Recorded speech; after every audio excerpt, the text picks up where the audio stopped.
Bienvenido a Universo y un espacio donde el conocimiento antiguo cobra vida. Aquí encontrarás audiolibros de magia con libros disponibles en formato digital y en impresión de lujo. Prepárate para descubrir los secretos que han trascendido el tiempo. 7. Aprende a perder. La autoexigencia exagerada se mide en función de las posibilidades de cada uno. Es así de sencillo.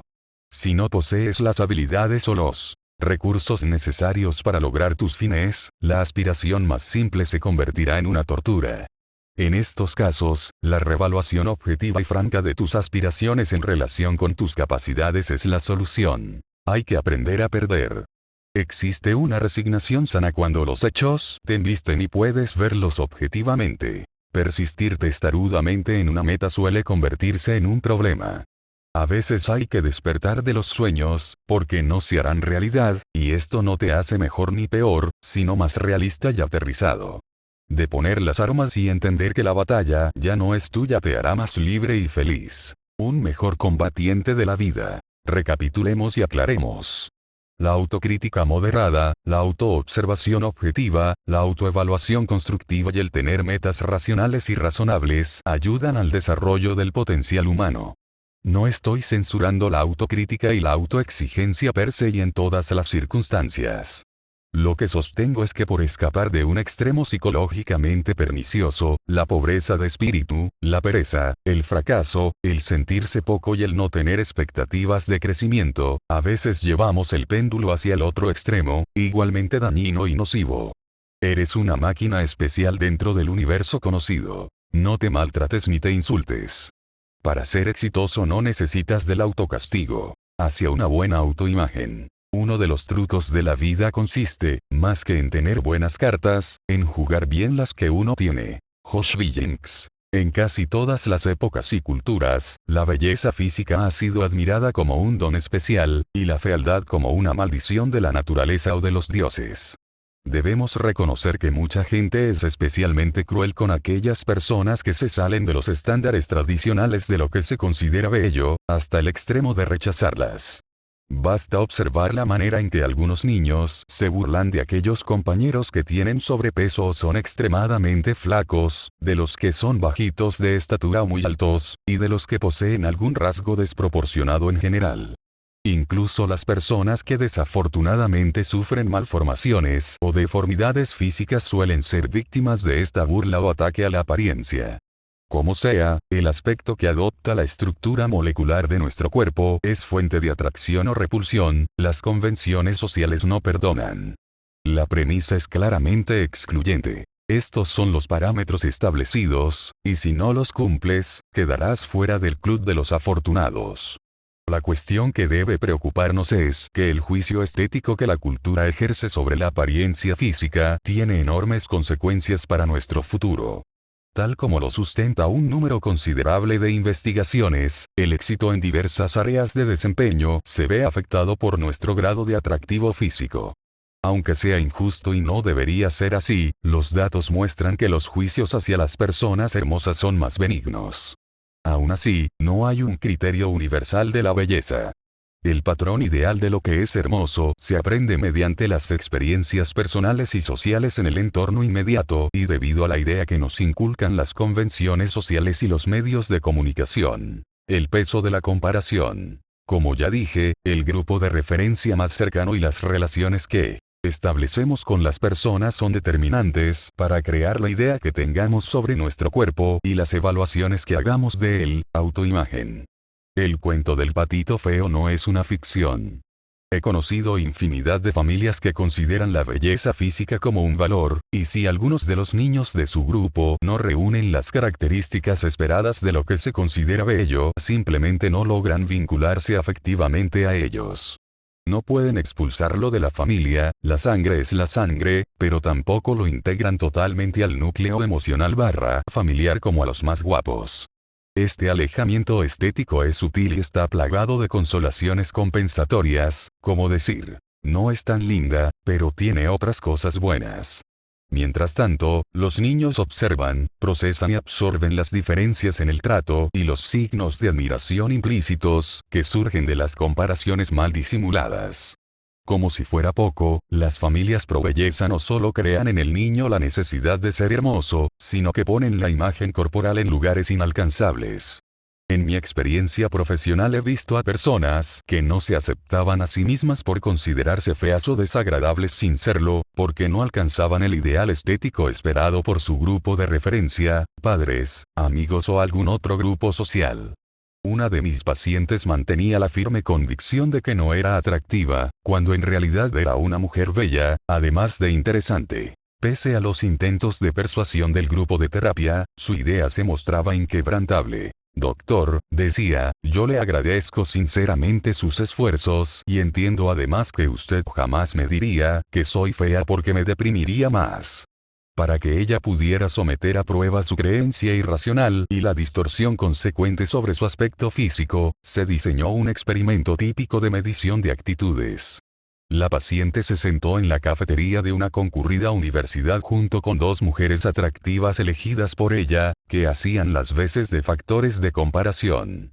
Se le pidió a un grupo de 100 estudiantes, hombres y mujeres, que evaluaran en una escala del 1 al 10 el grado de belleza y sensualidad, tanto de la paciente como de las otras dos mujeres que ella había seleccionado.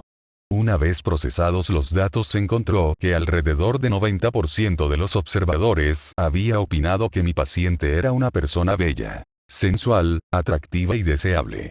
Al ver los resultados, la paciente se mostró sorprendida. Pensó un rato y luego dijo, es increíble, no sé qué decir, y jamás pensé que la gente tuviera tan mal gusto. La creencia de su imperfección la absorbí hasta el extremo de ignorar y sesgar cualquier información que le demostrara que estaba equivocada. La lupa personal. Por alguna extraña razón, los apodos y los sobrenombres siempre dan donde más duele. Los defectos físicos parecen tener la propiedad de ser detectados inmediatamente por los demás, así sean minúsculos. Y aunque se produzca una metamorfosis positiva con los años, es decir, aunque el supuesto defecto desaparezca o sea tratado por la ciencia médica, la mofa deja sus huellas y funciona luego como un criterio de evaluación que luego aplicamos a nosotros mismos. A medida que crecemos y aprendemos lo lindo y lo feo, ya no necesitamos que se nos diga, basta con mirarnos al espejo. Iniciamos, sobre todo en la preadolescencia y en la adolescencia, una revisión detallada y casi compulsiva de lo que somos físicamente. Punto a punto, poro a poro, sector por sector y de una manera estricta. El resultado es que pocas cosas se salvan, y casi siempre nos falta o nos sobra algo. Criticamos nuestro color de piel, nuestro cabello, dientes, ojos, piernas, dedos o cualquier otra cosa que no pase el filtro, incluso lo que no queda expuesto al público.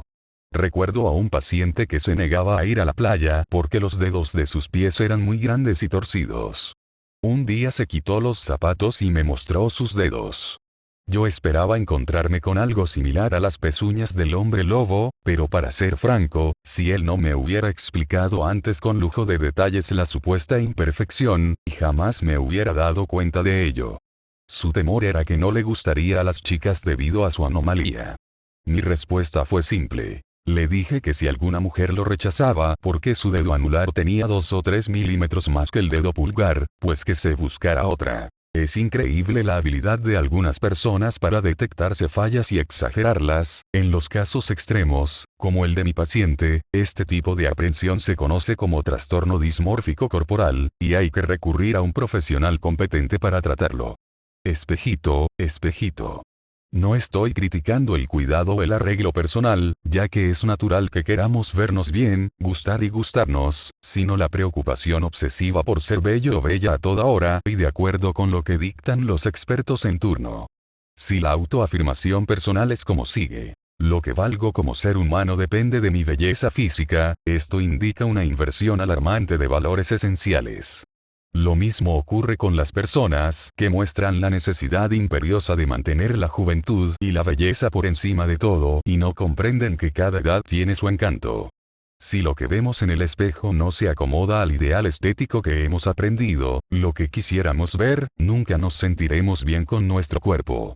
Un paciente actor, que hacía las veces de galán, me comentaba, lo mejor sería vivir sin relojes ni espejos. Despreocuparnos de cómo transcurre el tiempo, sin pasado que lamentar, la juventud que se fue, con su carne fresca a cuestas, y sin futuro al cual temer, las arrugas inevitables y la vejez. Le respondí que de todas maneras los demás se darían cuenta y tarde o temprano le señalarían las nuevas canas y los gramos de más acumulados. Hay que envejecer, no hay salida. No hay que ser budista para entenderlo y aceptarlo. El asunto es hacerlo con elegancia y dignidad. Inventar la belleza. Cualquier persona relativamente instruida aceptará el hecho de que no existe un criterio universal y absoluto de lo que debe ser hermoso. Recuerdo que mi abuela siempre hablaba de su madre como la mujer más bella y atractiva del mundo, siguiendo unos cánones que habrían hecho indignarse a más de un médico esteticista. ¡Qué hermosura de mujer era mi madre! Gordita, blanca como la leche, con unos grandes cachetes rosados y unos labios rojos como fresas. Cuando ella comentaba esto, los nietos nos desternillábamos de la risa y los más grandecitos hacíamos muecas de desagrado. Hoy en día esas bellezas antiguas no caben en nuestras estructuras mentales. No es tan fácil para la posmodernidad procesar el atractivo de las divas del cine mudo, las Miss Universo de hace 50 años o los cuerpos esculturales de los años 60 del siglo pasado. El relativismo en esto también es evidente en otros aspectos. Solo por poner un ejemplo, los indios Lesú de Nueva Guinea gustan de mujeres grandes y fuertes, porque pueden cargar leña y hacer tareas pesadas. Ahí radica su sex appeal. La premisa es clara. La belleza es algo relativo a la época y al lugar, así existan ciertas variables biológicas en juego. Se nos inculca y enseña qué cosa debe ser considerada bella u horrorosa, pero de ninguna manera es una verdad absoluta. En los tiempos de mi bisabuela, el criterio de belleza giraba alrededor de la buena alimentación. Hoy en día los signos de desnutrición que desfilan por las pasarelas generan admiración y envidia. La premisa más saludable es como sigue. Puedes decidir tu propio concepto de lo bello. No es fácil, pero vale la pena intentarlo. Así como para vestirte bien no debes seguir dócilmente la moda y uniformarte, para gustarte a ti mismo o a ti misma no tienes que utilizar conceptos externos. No tienes por qué parecerte a nadie en especial, ni hay razones teóricas o científicas que justifiquen la superioridad de una forma de belleza sobre otra. Los requisitos sobre tus preferencias estéticas son básicamente una mezcla compleja entre variables cognitivas y afectivas, quizá más de estas últimas, y por eso muchas veces conocemos a una persona que nos gusta, nos mueve la química y no podemos explicar exactamente qué nos atrae de ella. He conocido gente racista enamorada de alguien de piel oscura, comunistas enamorados de burguesas, anarquistas de policías y maquilladores de mujeres con un cutis que no tiene arreglo. La contradicción estética-atracción queda en manos de algún mecanismo de la naturaleza aún desconocido que nos empuja hacia alguien que no concuerda con nuestras exigencias de lo hermoso, pero nos atrae pese a todo. Si la convención social hubiese sido más benigna en sus normas estéticas, no existirían los concursos de belleza y se arruinarían todas las empresas que giran alrededor del culto al cuerpo. Lo importante, entonces, no es ser bello o bella, sino gustarse a uno mismo. Para lograrlo no es conveniente utilizar pautas ya establecidas, sino inventarlas. La belleza es una actitud. Si te sientes lindo o linda, lo eres, y eso transmitirás a los demás, pero si aceptas pasivamente el modelo de belleza que te imponen desde fuera, terminarás pensando que eres horrible. Ya debes de haber vivido alguna vez la nada placentera sensación de estar metido o metida en una llanta después de ver un comercial donde desfilan modelos que se han operado hasta las costillas. ¿Qué hacer? Lo saludable es destacar las cosas que realmente te gustan de ti, aunque no coincidan con la onda general. Una de mis pacientes convertía el supuesto placer de comprar ropa en un verdadero suplicio. Doctor, decía, me angustio porque no sé qué debo comprar. Yo le contestaba, lo que le guste, a lo cual ella respondía, ¿y cómo sé que mi gusto es el correcto?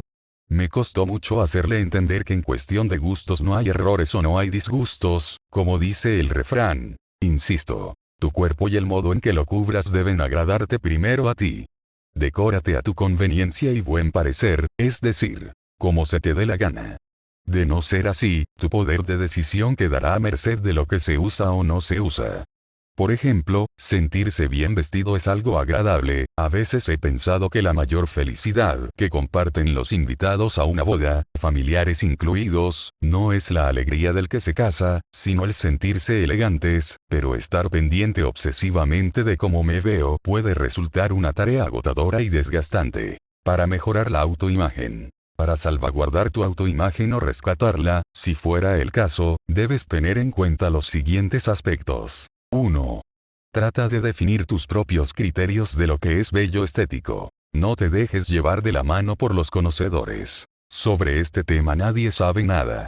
Tampoco permitas que te afecten los que critican tus preferencias. Es una elección que solo tú puedes hacer.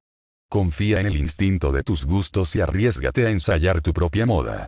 A la pregunta estúpida, ¿se usa? Simplemente contesta, no tengo la menor idea. Muy a pesar tuyo, descubrirás que la gente comenzará a considerarte un modelo a seguir.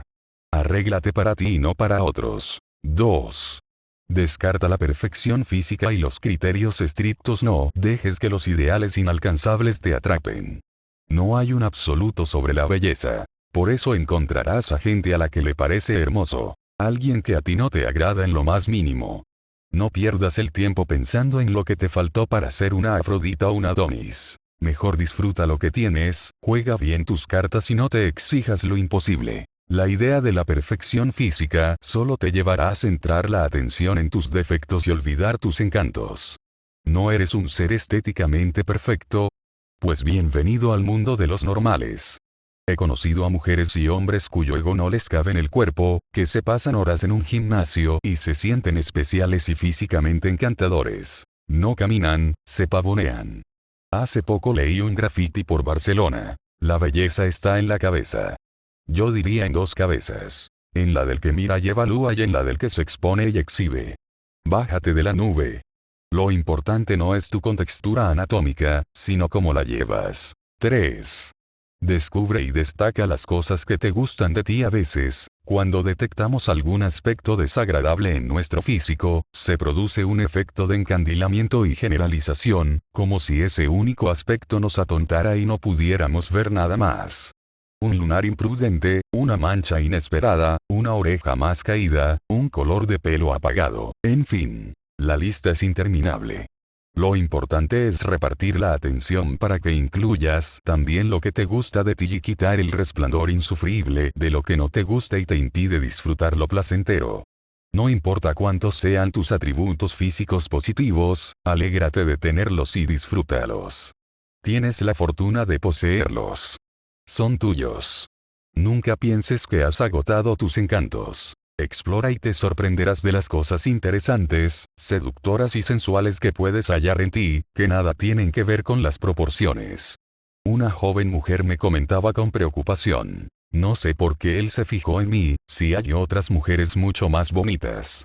En verdad tenía razón. Siempre habrá alguien más guapo o guapa que nosotros. Pero eso no lo es todo. Mi paciente tenía una sonrisa contagiosa, una expresión de picardía en la mirada y una personalidad avasalladora. Además era supremamente inteligente y sabía lucir su cuerpo con garbo y soltura. Uno no se enamora de unas pantorrillas, un peroneo o una tibia, sino de quien los lleva. 4. Tu autoimagen se transmite a otros. Si te sientes una persona poco interesante y atractiva, darás esa imagen a los demás y te tratarán de acuerdo con ella, lo cual confirmará tu creencia. Incluso podrían discriminarte y te hundirías cada vez más en una visión oscura y triste de ti misma. Como ya dije, en cierta manera la belleza es una actitud. Si te autocompadeces, te compadecerán. Si te tienes lástima, los demás sentirán lástima por ti. Si te ves como alguien desagradable, te rechazarán. Tú creas el contexto interpersonal. Tu espacio de crecimiento, tu nicho.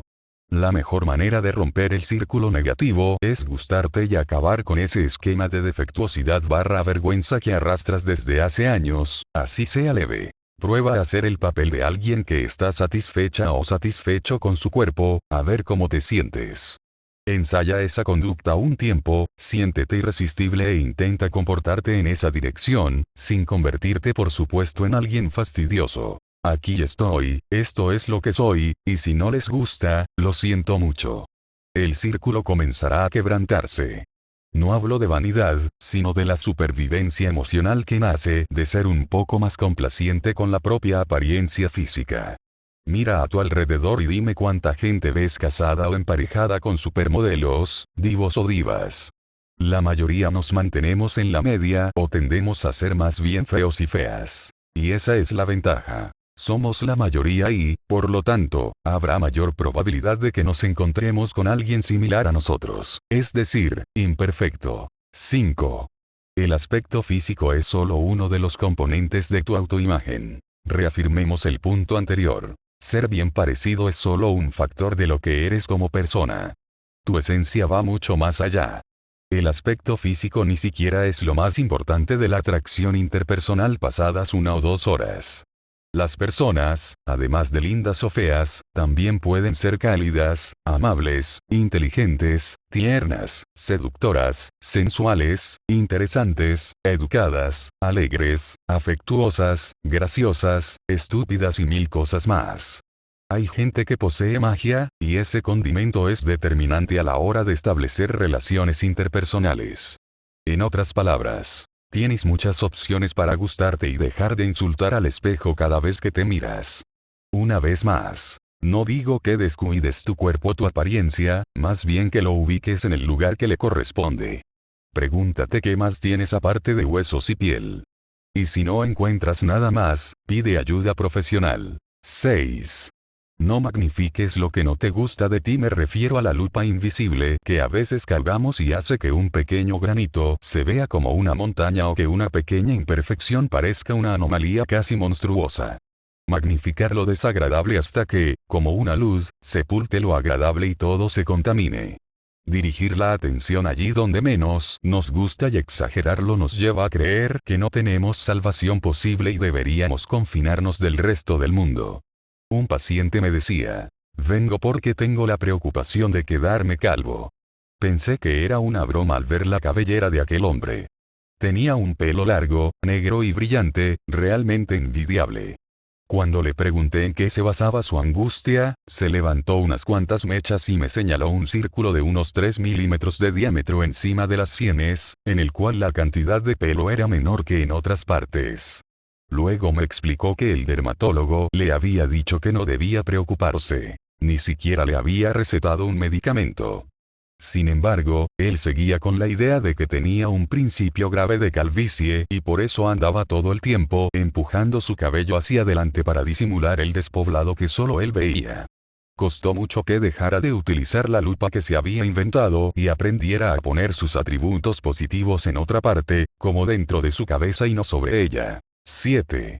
Siempre habrá alguien dispuesto a amarte si realmente te agradas y te aceptas, siempre encontrarás a alguien que guste de ti y sea capaz de amarte.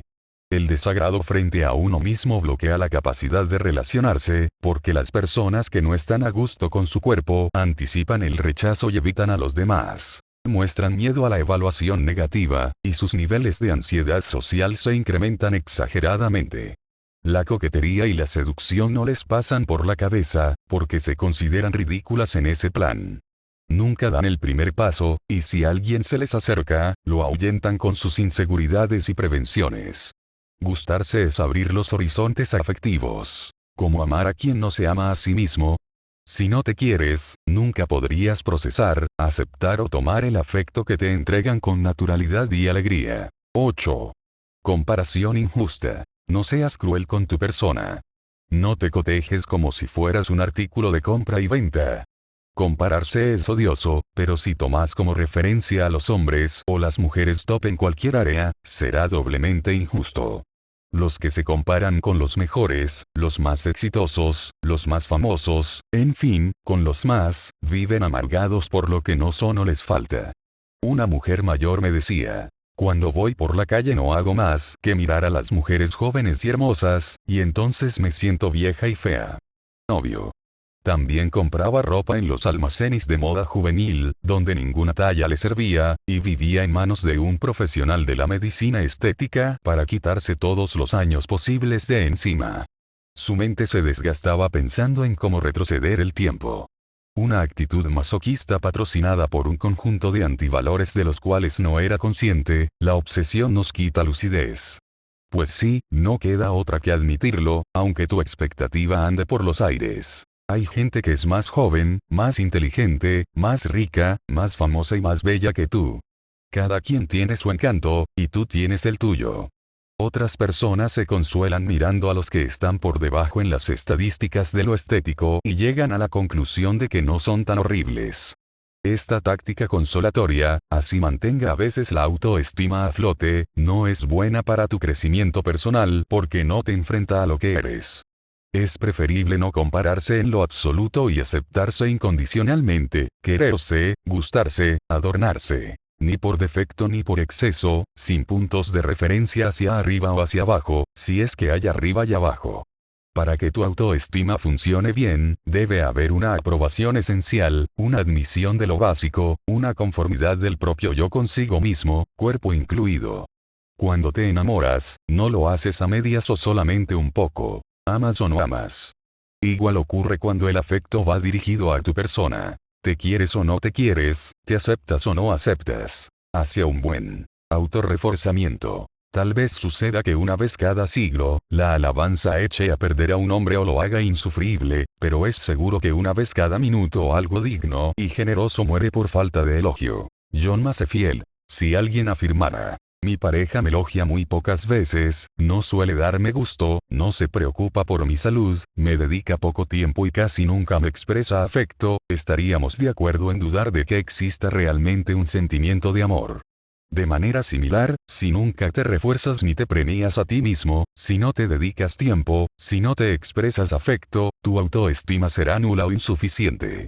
El amor propio, en principio, no debería ser muy distinto de querer a otros, al menos en su modus operandi básico. Si somos responsables y juiciosos, y planeamos con exactitud rigurosa los compromisos asumidos, horarios de trabajo, presupuestos económicos y cosas por el estilo, ¿por qué no hacemos lo mismo a la hora de gestionar nuestros autorreforzamientos? Por ejemplo, porque el tiempo libre parece ser un efecto residual, algo que sobra después de las obligaciones y que muchas veces no sabemos ni qué hacer con él. Vamos a 100 km/h y no nos detenemos a descansar y a disfrutar del ocio de tanto en tanto, porque nos pasan por encima. ¿Dónde quedaron aquellos años de infancia y juventud en que dejábamos pasar el tiempo sin miedo ni culpas? No hay lugar disponible en la agenda. Entre quienes viven para trabajar, el descanso se ha reducido a una función pasiva de recuperación de fuerzas. Llegada la noche, los adictos al trabajo no duermen. Se desmayan. Disponemos de tiempo para los hijos, la pareja, los padres, los suegros, los vecinos, los amigos, pero no se nos ocurre utilizar un rato libre en beneficio propio y a solas. No nos interesa tanto generar salud mental como dinero. Muchos de mis pacientes se sienten culpables cuando logro convencerlos de que se sienten bajo un árbol sin hacer nada en concreto, más que admirar la naturaleza y jugar con la hierba. Ideas irracionales como: estoy perdiendo el tiempo no tardan en aparecer. El silogismo es como sigue: si el tiempo es oro, estoy perdiendo dinero. El miedo a caer en el ocio y la pereza ha desarrollado un patrón de conducta hiperactivo tan absurdo que no podemos dejar de mostrarnos dinámicos y laboriosos a toda hora. Conductas como pensar, soñar, fantasear, dormir, meditar o mirar por mirar son consideradas una forma de malgastar la vida o simple vagancia.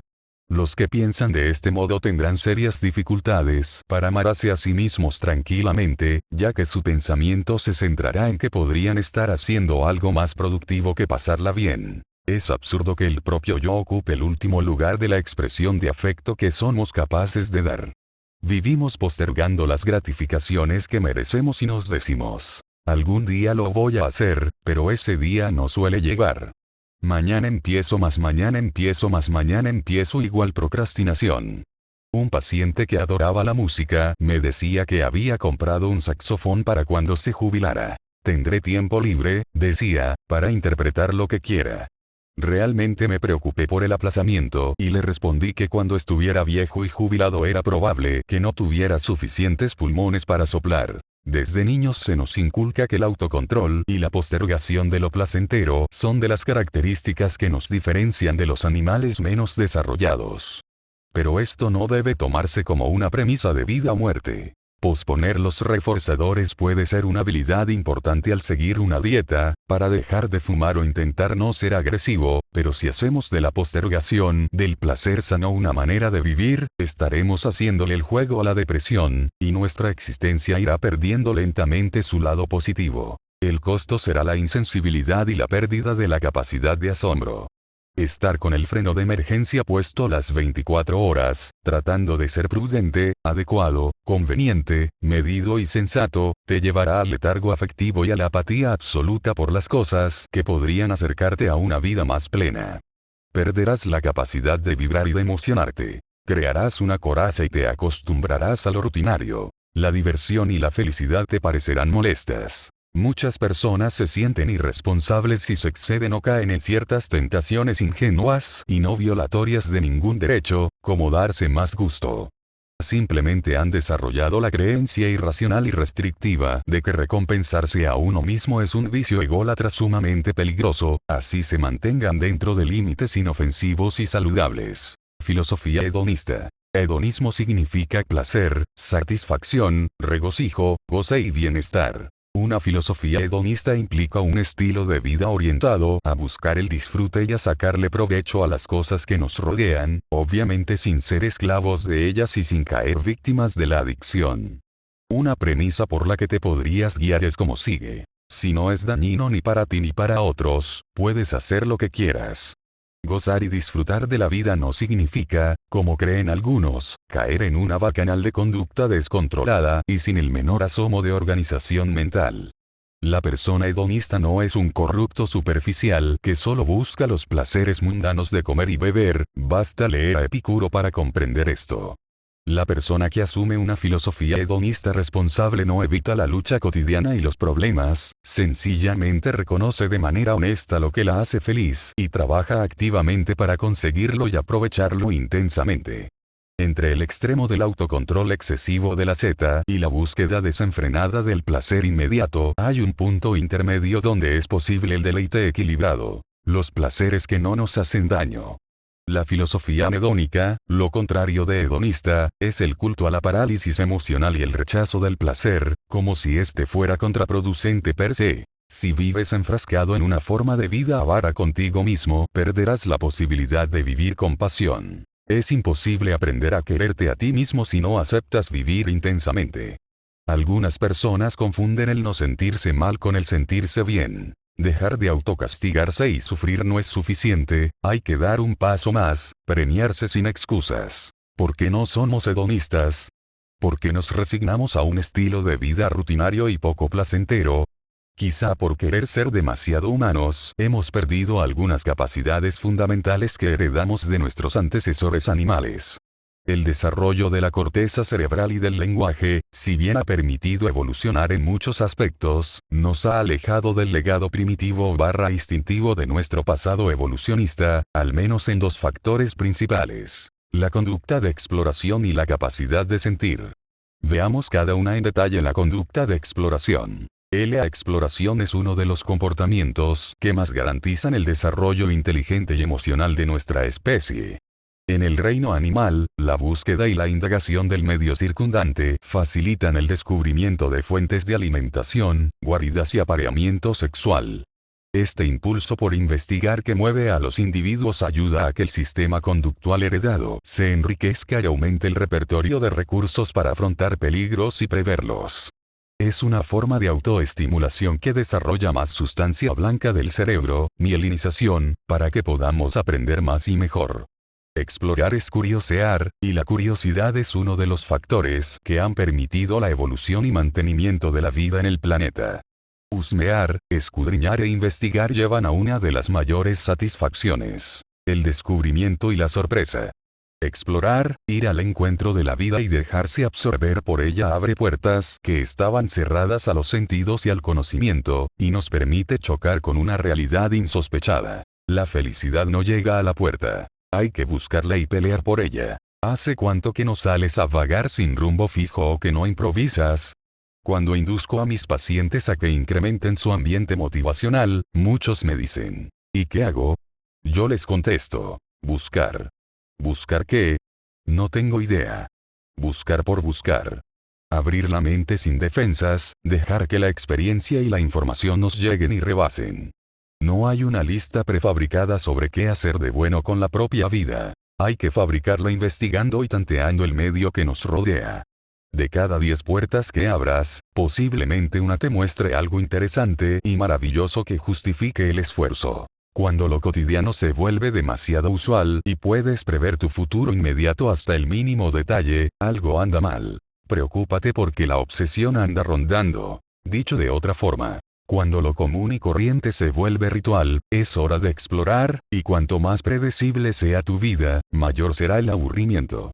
Necesitas desacostumbrarte de lo que te rodea y construir tu propia ecología, un ambiente motivacional que te seduzca para convertirte en un investigador de tu propia vida. Si has perdido la capacidad de exploración, debes recuperarla. De otro modo, jamás podrás acercarte a una filosofía hedonista y el amor propio será una carga. La capacidad de sentir. Siento, luego existo. El segundo factor que interfiere con un estilo de vida placentero son los bloqueos en la capacidad de sentir. Algunas personas solo perciben lo evidente. Por ejemplo, si están en las cataratas del Niágara, solo verán mucha agua, y frente a un bello vitral del medioevo no verán más que un vidrio pintado. El atardecer les recordará que llegó la hora de dormirse, una mañana de sol les hará anticipar un día caliente, y la lluvia solo los impulsará a buscar un resguardo para no mojarse. Los sentidos primarios han sufrido, sin lugar a dudas, un adormecimiento. El olfato y el tacto han ido perdiendo importancia adaptativa para nuestra especie, pero son fuentes de placer si se reactivan. ¿Habrá algo más impactante que catar a la persona amada? La parte del cerebro encargada de procesar los sonidos se ha especializado en decodificar el lenguaje hablado y ha perdido capacidad para detectar y discriminar otros ruidos de la naturaleza. El sistema de procesamiento de la información humano tiene dos formas de operar. Una es voluntaria o controlada. La otra, automática o no consciente. La primera depende de aquellos estratos más desarrollados del sistema nervioso central, el hemisferio izquierdo de la corteza cerebral, y procesa información lógica. La segunda se estructura sobre la base de sistemas fisiológicos más antiguos, sistema límbico, hemisferio derecho, sistema nervioso autónomo, y procesa información emocional afectiva. El sentimiento, a diferencia de los procesos de pensamiento, tiene algunas características que le son propias. Suele ser más automático, requiere menos esfuerzo mental, es inescapable, irrevocable, total, difícil de verbalizar, de explicar y, muchas veces, de entender. Cabe señalar que si bien ambos tipos de procesamiento presentan características distintas, interactúan y se entremezclan permanentemente y, según el caso, habrá sin embargo predominio de uno u otro sistema. Con todo, es muy difícil que en el ser humano exista una emoción pura o una lógica totalmente libre de afecto. Lo anterior nos lleva a una interesante conclusión. Si bien los sentimientos pueden poseer un canal propio para su reconocimiento y traducción, pueden verse obstaculizados o facilitados por la influencia de nuestros pensamientos. Por ejemplo, una creencia típica que impide vivir la emoción cómodamente es la siguiente: expresar emociones libremente es hacer el ridículo. Este mandato, de mucho arraigo en ciertas culturas y grupos sociales, considera que reprimir la expresión de las emociones es un acto de adecuación social y sobriedad. El problema es que no llorar, gritar, ofuscarse, saltar de la alegría o reírse a carcajadas de vez en cuando, sin recato ni compostura, es estar medio muerto. La norma que predica y promueve no salirse jamás del punto adecuado hace de la represión afectiva una virtud. A uno de mis pacientes, un ejecutivo de éxito, muy tradicional en su manera de pensar, tuve que darle la mala noticia de que su mujer, a la cual adoraba, ya no lo quería, se iba a separar de él y tenía un amante desde hacía 5 años. Cuando recibió semejante escopetazo, el señor se limitó a fruncir el entrecejo, asintió con un movimiento leve de cabeza, suspiró y dijo en un tono aplanado: «Debo reconocer que me siento algo incómodo», y se desabrochó la corbata. No se desencajó, no hizo siquiera una mueca de desesperación, ni soltó una lágrima o expresó indignación. Solo se controló y esbozó una especie de ajá, mientras su mirada y el sudor decían otra cosa. Irónicamente, una de las causas de su fracaso matrimonial había sido precisamente la dificultad que presentaba para expresar sus sentimientos de una manera relajada y abierta. La idea de inhibir las emociones a toda costa, ya sea por miedo a sentir o por miedo al que dirán, se vuelve una costumbre que con el tiempo lleva a una dislexia emocional, un analfabetismo afectivo en el que no solo dejamos de expresarlas sino también de leerlas y comprenderlas. No estoy promulgando la impulsividad ciega y totalmente descontrolada de hablar duro, llorar a toda hora y reírse por nada. Lo que no comparto es la absurda idea de que la expresión franca y honesta de los sentimientos es primitiva, poco civilizada, impropia e inconveniente. ¿Impropia para quién? ¿Inconveniente para quién? La capacidad de sentir la vida, en el amplio sentido de la palabra, no es una enfermedad frente a la cual haya que desarrollar inmunidad. Es salud física y mental. Puedes dejarte llevar sin límites cuando haces el amor, aullar si se te antoja, volar con tu música preferida hasta las 5 de la mañana, sin molestar al vecino, llorar frente a la piedad de Miguel Ángel, gritar en una película de terror, darle una patada al automóvil porque te dejó varado a mitad de la carretera por 5ª vez, abrazar efusivamente a un amigo, decirle 70 veces te quiero a la mujer o hombre que amas, aplaudir a rabiar en el concierto de tu músico preferido o sentir nostalgia frente a la foto de un familiar que se ha ido para siempre. Puedes sentir lo que se te dé la gana, si no violas los derechos de las otras personas, si no te hace daño y si eso te hace feliz, aunque a unos cuantos estreñidos emocionales no les agrade y te censuren por ello. Es verdad que algunas emociones son desagradables y nefastas, los psicólogos bien lo sabemos, pero incluso en los casos donde se hace preciso modificar un sentimiento negativo patológico, el primer paso es aceptar y reconocer su existencia. Si realmente es fuente de sufrimiento y malestar, hay que dejar salir la emoción para proceder a eliminarla o reestructurarla. Sentir no es la actitud masoquista de resignarse a aceptar aquellas emociones que te perjudican. Sentir, como aquí está planteado, es una manera de investigar y explorar qué cosa te gusta y qué cosa no quieres. Es la condición sine qua non para descubrir nuevas maneras de quererte a ti mismo. Resumiendo lo dicho hasta aquí, aceptar vivir en un contexto de vida hedonista es generar un estilo personal de libertad emocional. Un espíritu desinhibido y sin restricciones irracionales favorecerá el desarrollo de una sensibilidad aguda y perceptiva, la cual a su vez mejorará la comunicación afectiva y la comprensión de los estados internos. Un estilo hedonista produce una mayor sensibilización frente a los estímulos naturales que llegan al organismo y amplía el rango de situaciones potencialmente placenteras. El poeta francés Jacques Prévert muestra en uno de sus poemas un ejemplo de libertad emocional que, aunque sancionado por las buenas costumbres, nos recuerda aquella frescura y alegría de nuestra infancia. Lleva por nombre El mal estudiante. Dice no con la cabeza pero sí con el corazón, dice sí a lo que le gusta, dice no al profesor, está de pie, lo interrogan y le plantean todos los problemas, de pronto le da un ataque de risa y lo borra todo, cifras y palabras, fechas y nombres, frases y trampas, y sin hacer caso de las amenazas del profesor ni de los abucheos de los sabelotodo, y con gises de todos colores en la negra pizarra de la desgracia dibuja el rostro de la dicha. Muchos de mis pacientes, víctimas de una educación antialegría, adquieren el vicio de no disfrutar demasiado. Cuando se sienten muy bien, un impedimento psicológico les dificulta el clímax y los incrusta de narices en la monotonía. No vaya a ser que me guste. Le temen a la alegría porque la ven demasiado peligrosa y mundana, como en la novela de Humberto Eco El nombre de la rosa, cuando el cura ciego impedía la lectura de un texto aristotélico sobre el humor, porque creía que si se perdía el temor a Dios, se acababa la fe. De todas maneras, y afortunadamente, pese a los esfuerzos dogmáticos, restrictivos y fiscalizadores de los amigos de la seriedad y lo austero, el júbilo sigue irremediablemente haciendo de las suyas. Autoelogio. Lo que nos decimos a nosotros mismos determina en gran parte nuestra manera de sentir y actuar. Permanentemente sostenemos diálogos internos y rumiamos sobre esto o aquello de manera consciente o inconsciente, simplemente porque la mente es una parlanchina compulsiva.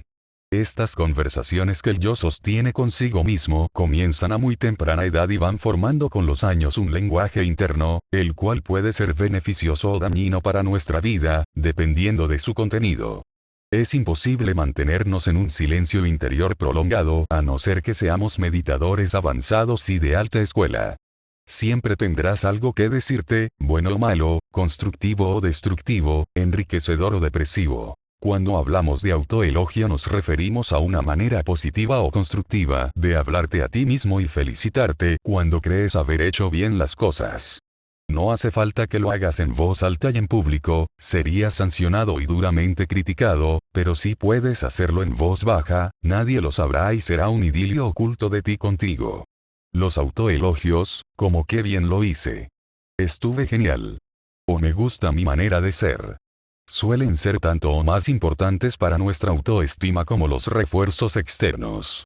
La ventaja aquí es que no necesitas de intermediarios. Serás tu propio Kirano de Bergerac y podrás endulzarte los oídos a ti mismo. 3 creencias irracionales que nos impiden felicitarnos a nosotros mismos. Aunque las causas pueden ser muchas, hay 3 factores principales a tener en cuenta a la hora de explicar por qué nuestro diálogo interno no es autorreforzante. Aún no fue gran cosa típico de las personas que ven en la modestia, así sea falsa, y en la subestimación de los logros personales un acto de virtuosismo.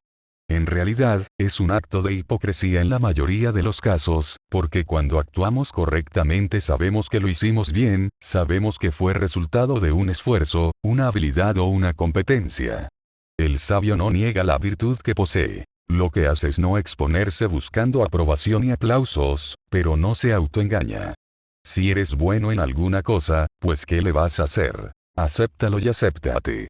Si la comunidad te hace un reconocimiento o una felicitación honesta y franca, no los desprecies ni les des a entender que se equivocaron. No digas que no la mereces. Da las gracias y después cállate. La otra explicación se refiere a personas cuyas metas son tan inalcanzables que el elogio y la felicitación no cristalizan nunca. Su creencia irracional es como sigue. Ninguna felicitación es para tanto. Si este es tu estilo, trata de relajarte. No tienes que ganar un premio Nobel ni llevar adelante empresas quijotescas para reforzarte positivamente. Siempre eres merecedor de tus propias felicitaciones si son auténticas y están al servicio de fines nobles. No eres un héroe, solo un superviviente, una persona que vive o intenta hacerlo bien. No debería bastarte para estar a gusto contigo mismo. 2. Era mi deber o era mi obligación. Esta actitud no le sirve a tu autoestima. ¿Llevaste a cabo bien tu deber? Alégrate. Regálate un muy bien.